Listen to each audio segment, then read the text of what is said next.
Sudarlun, mencolok dengan beragam warna, lokasi wisata ini berada di kawasan Desa Blangciri, Pesangan Siblakrum Biren. Memiliki lahan seluas 1 hektar, pengelola menamai tempat ini dengan nama Taman Wisata Islami Flower Garden Hill. Ini adalah spot wisata baru di Biren yang mulai dibuka untuk umum sejak kemarin. Islami Flower Garden Hill memiliki koleksi celosia ragam warna, bunga matahari, dan sejumlah jenis lainnya.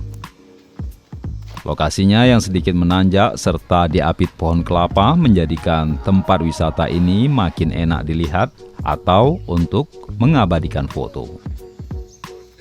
Bagi Anda yang ingin berkunjung bisa mengaksesnya dengan hanya membayar tiket masuk Rp10.000 per orang dengan jam operasional pukul 08.00 waktu Indonesia Barat sampai dengan pukul 18.00 waktu Indonesia Barat.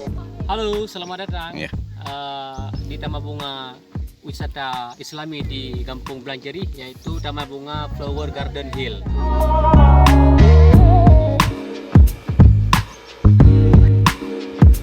Dari Biren, Yusmandin Idris, Serambi On TV.